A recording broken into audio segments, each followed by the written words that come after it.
Ramakrishna Hari Vitthal Keshav. Sir, मनुष्य एकदा मेला की त्याचं संपलं. त्याचा तिसरा केला काय, 10वा केला काय, श्राद्ध घातलं काय, नाही घातलं काय, एकदा जिवंत आहे तो मनुष्य. एकदा गेला, एकदा दहन केलं की त्याचा या मृत्यू लोकांमधील संबंध संपला. असं जर असेल तर हे श्राद्ध वगैरे कार्यक्रम करून म्हणजे गोरगरिबांना कशासाठी भुर्दंड द्यायचा. दुसरी महत्वाची गोष्ट, आपण 21व्या शतकात जगत आहोत आणि असल्या अंधश्रद्धा कशाला पाहिजेत. कोण स्वर्गात जाऊन आलेला आहे का, की बाबा खरोखरच हा स्वर्गात गेलेल्या आत्म्यालाच घास मिळत असेल, बरं तो आपल्याच माणसाला मिळत असेल, हे कशावरनं सर? तो चुकून दुसरीकडे जाणार नाही का? तर असे अनेक प्रश्न, किंवा त्यावेळेला कीर्तन ठेवणं, भजन ठेवणं काही योग्य वाटतं का, किंवा श्राद्ध करावं असं, म्हणजे काय विधी करावा असं तुम्हाला वाटतं का, किंवा कशासाठी हे करायचं, काय कारण? तर शंका येणं साहजिक आहे, परंतु ह्या ज्या कारणामुळे शंका आलेल्या आहेत ते अज्ञान आपलं घालवण्यासाठी तर पिंडदान करायचं असतं. लक्षात ठेवा. आपणाला शंका काय येतात? कारण अज्ञानी व्यक्तीला, लक्षात ठेवा, कोणताही जीव ज्ञानी नाही, कारण ज्ञान अमर्याद आहे. प्रत्येक जणाला ज्ञानेश्वर माऊली किंवा माझ्या मुक्ताई माता किंवा जगद्गुरु तुकोबाराय होता येत नाही. आलं का लक्षात? तुम्ही आम्ही जीव जे आहे ते अज्ञानी जीव आहे, आणि कुठलंही कार्य जे आहे हे श्रद्धेनं केलं जातं, विश्वासाने केलं जातं. लक्ष द्या व्यवस्थितरित्या. मी जरा थोडासा वाईट वाटेल अंतकरणाला, परंतु या प्रश्नाचं अगदी योग्यच उत्तर देतोय. लक्षात ठेवा, या जगामधून श्रद्धा आणि विश्वास हे जर काढलं तर या जगामध्ये काहीच शिल्लक राहणार नाही. ध्यानात आलं का तुमच्या? की म्हणजे असं म्हणणाऱ्यांना त्यांची मुलं प्रूफ मागतील, पुरावा मागतील, काय की तुम्ही माझे वडील आहात, काय प्रूफ आहे याला? ध्यानात आलं का तुमच्या? ही सत्य परिस्थिती आहे.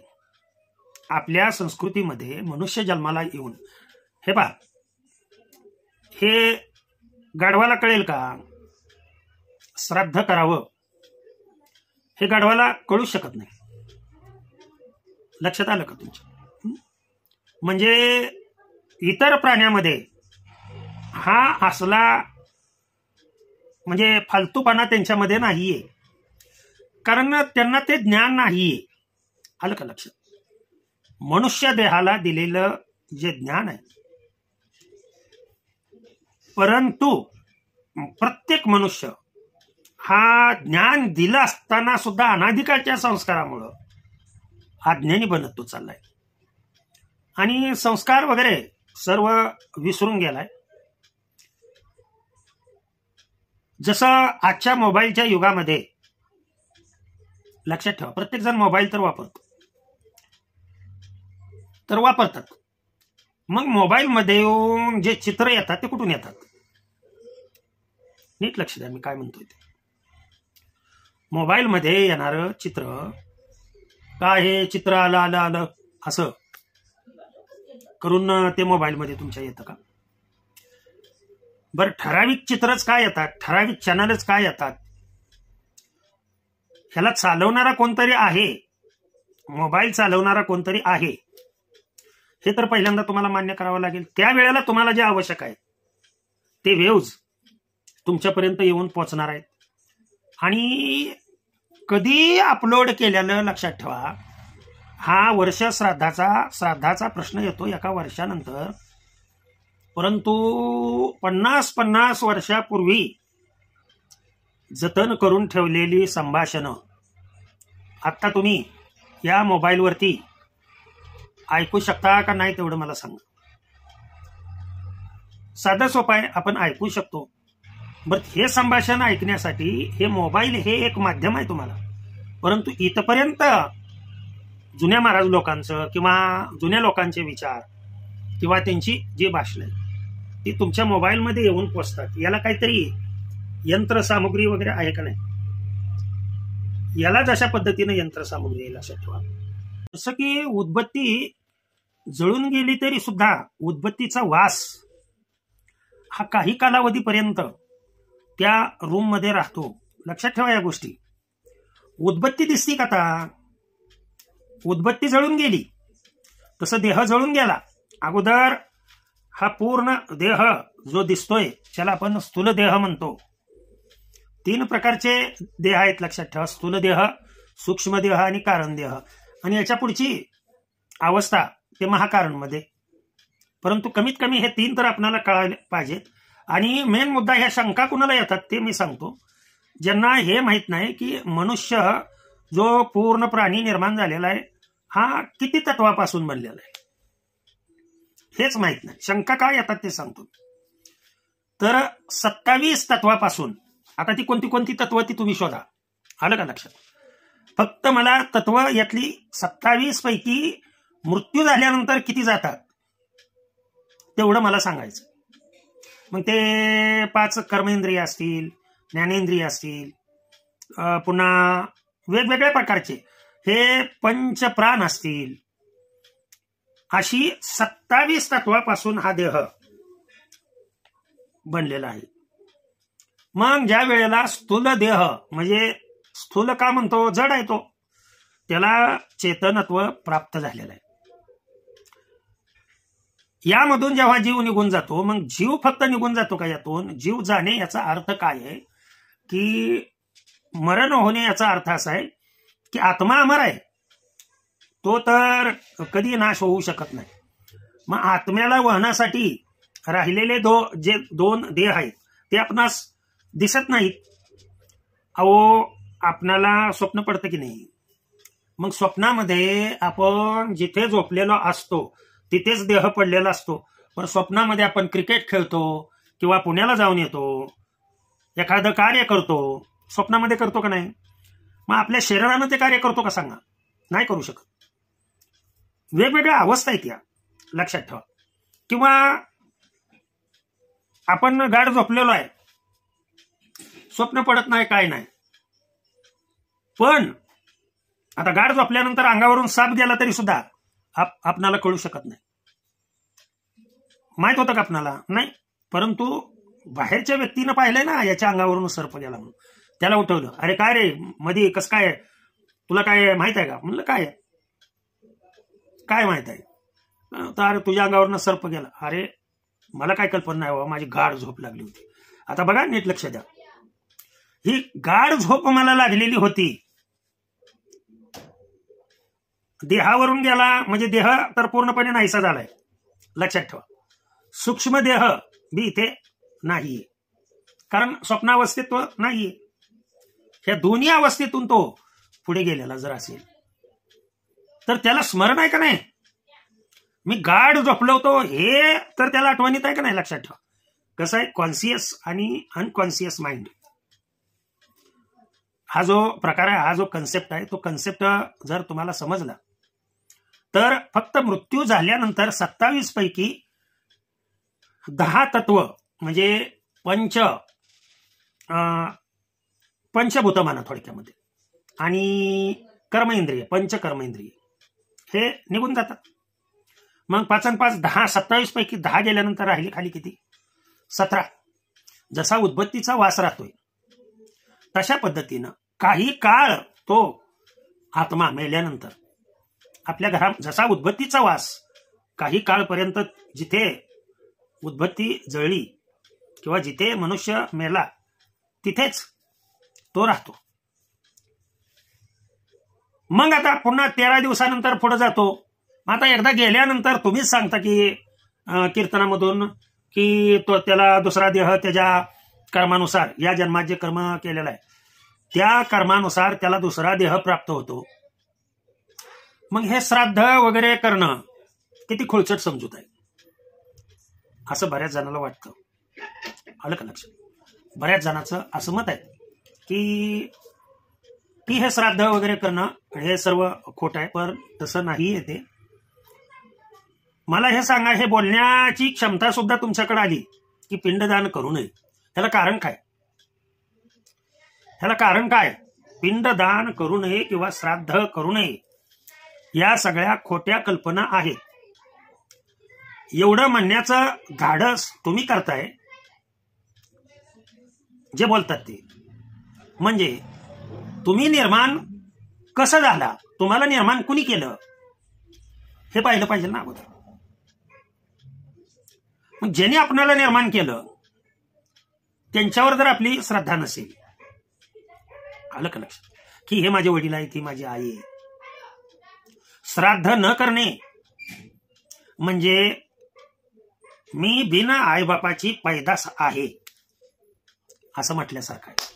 जरा बोल लागतील मनाला, परंतु सत्य आहे ते मी सांगतोय. मग बरोबर तिथेच त्या देहामध्ये त्या व्यक्तीला कसे मिळतील? अहो, तुम्ही इकडे ज्या क्षणाला अर्पण करताय, लक्षात ठेवा, त्या क्षणाला तो कोणत्याही देहात असू द्या, एक म्हणजे वर्षश्राद्ध केल्याशिवाय देहप्राप्ती होत नाही. महत्वाची गोष्ट. देहप्राप्ती 1 वर्षानंतर तोपर्यंत आत्मा हा, लक्षात ठेवा, भगवंताच्या दरबारामध्ये, स्वर्गामध्ये. आता स्वर्ग म्हणजे काय, पाताळ काय, नरक काय, हे मोठे प्रश्न आहेत. तुमच्या मताने स्वर्गामध्ये जेव्हा असतो तेव्हा तिथे जसं आपण एखादा,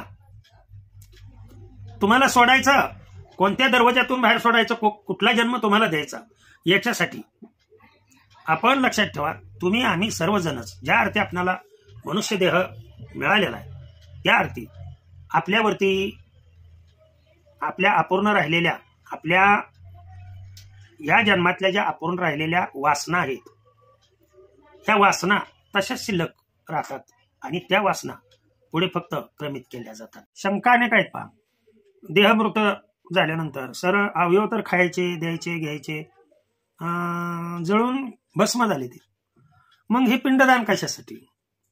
बरं, भात केलेला तर जिथल्या तिथं असतो आणि तो येऊन कावळा खातो. लक्षात ठेवा, इथं महत्वाची गोष्ट आहे. कावळा हा असा प्राणी आहे, त्याचा मी कधीतरी व्हिडिओ तयार करीन, की त्याला शापातून मुक्त करण्यासाठी दिलेला वर आहे. लक्षात ठेवा, त्यालाच फक्त आत्मा वहन करणारी व्यक्ती आहे ती. अनेक कावळे श्राद्धाच्या वेळेला जमा होतात, परंतु जो मुख्य कावळा, जो त्या पर्टिक्युलरली आत्म्यासाठी नेमलेला आहे, साधं सोपं म्हणा, डोम कावळा म्हणा, त्या पर्टिक्युलरली आत्म्यासाठी जो कावळा आहे तो येऊन पिंडाला स्पर्श करत नाही तोपर्यंत बाकीचे, त्यांनी येऊन बरोबर स्पर्श केला की बाकीचे झुंबड पडते कावळ्यांची, पटापटा पटापटा येऊन खाऊ लागतात. परंतु तो जोपर्यंत येत नाही, लक्षात ठेवा, आता आत्मा किती असतो आणि हे सत्य का असत्य हे सगळ्या पिलीव गावांनी पाहिले. लक्षात ठेवा, माझ्या भावाचं निधन होऊन 1-1.5 वर्ष झालं, थोरल्या भावाचं. आणि एक मुलगा अविवाहित, म्हणजे विवाह झालेला होता, परंतु काही कारणास्तव मुलगीनं आणली नाही आणि तो विवाह कॅन्सल, म्हणजे घटस्फोट झाला म्हणा थोडक्यामध्ये. तर घरातले सर्व लोक, लक्षात ठेवा, हे सत्य घटना आहे बरं का, लक्षात ठेवा, 1.5 वर्षापूर्वीची सत्य घटना सांगतोय. सर्व लोक, आमची भाऊजाई म्हणजे भावाची पत्नी, भावाची मुलं, मुली, जावाई, सगळेजण उठले आणि प्रार्थना केली की या तुम्ही आणि घास शिवा म्हणून, परंतु नाही शिवला घास. शेवटी बसलेल्या एका व्यक्तीनं सांगितलं, सर तुम्ही उठा आणि तुम्ही जाऊन फक्त यांची जबाबदारी स्वीकारा. माझ्या लक्षात आल्या काही गोष्टी. गेलो आणि फक्त सर्वांनी देखत हात जोडून म्हणलं, अरे मी जिवंत आहे तोपर्यंत तुझ्या मुलांना तुझ्या कुटुंबाला विसरणार नाहीये. असं वाक्य पूर्ण व्हायच्या आत लक्षात ठेवा. घासावरती कावळ्यांची मिठी पडली आणि हे संपूर्ण पिलीव गावाने पाहिलेलं. असत्य असं काही नाही. तुम्ही असत्य कसं मानू शकता? हे म्हणजे अगदी तळागाळाला येऊन नाही बोलत मी, परंतु जसं फुलातील सुगंध सर्वकडे पसरला जातो, लक्षात ठेवा, आणि तो अदृश्य असतो, तशा पद्धतीनं आपण दिलेला घास जरी आपण इथं पिंडदान करत असेल तर तो पर्टिक्युलरली आपल्या व्यक्तीला जाऊन पोहोचतो आणि कुठल्याही देहामध्ये त्यांची आपला जे कर्तव्य हे करण्यामध्ये महत्पुण्य आपणालाही आहे, लक्षात ठेवा. फक्त त्या आत्म्याच संतुष्टपणा नाही. बरं, आत्म्याला गेलेल्या देहाला, सूक्ष्म देहाला हात नाहीत, पाय नाहीत, मग तो खाणार कसा? तर त्यातील फक्त सत्वगुण, आलं का लक्षात? सत्वाचं फक्त तो प्राशन करत असतो आणि बाकीचा शिल्लक राहिलेला जो चौथा, तो चौथा आहे. परंतु तो सत्वगुण खाण्यासाठी कावळ्यांनी येऊन त्या पिंडाला टोची मारावी लागते. आणि किती जरी वटवागुळूनी सांगितलं किंवा गुबडाने सांगितलं, अरे दिवस उगवतच नाही, काय लक्षात आलं का तुमच्या? नेहमी अंधारच असतो. हे अज्ञानी लोकांचं लक्षण आहे, लक्षात ठेवा. लोक हे ज्यांना माहित नाही अज्ञानामुळे ते बोलत राहतात, परंतु सत्य बोले माझी वाचा. पिंडदान हे सर्वांनी करणंच आवश्यक आहे. श्राद्ध करणंच आवश्यक आहे. पितृपक्षामध्ये ज्या ज्या वेळेला ब्राह्मणांनी सांगितलेला आहे त्या वेळेला तो विधी करणं आवश्यक आहे. नाहीतर आपल्याला या त्रासातून म्हणजे वेगवेगळ्या प्रकारचे मग त्रास उद्भवतील. ते घरातील अचानक काय नसताना भांडण लागणार, अचानक घरात कुणाचा तरी ऍक्सिडेंट होणार, ऍक्सिडेंटने जाणार. ही सत्य घटना मी सांगतो. आणि हे नाही केलं तर हे घडेल. केल्यानंतर तुमचा तुम्ही अनुभव घेतलेला बरं असतं. मी काय सांगावं, भगवंतानी दिलेलं ज्ञान. माझी तब्येत नाही आज व्यवस्थित, तरीही अनेक कमेंट्स आले की सर ह्याच्याबद्दल आम्हाला माहिती द्या, म्हणून मी सांगतोय. त्यांच्या चरणी अर्पण करतो आणि सेवेला पूर्णविराम देतो. पुंडलिक वरदा विठ्ठल, श्री ज्ञानदेव तुकाराम, विठ्ठल विठ्ठल विठ्ठल विठ्ठल विठ्ठल.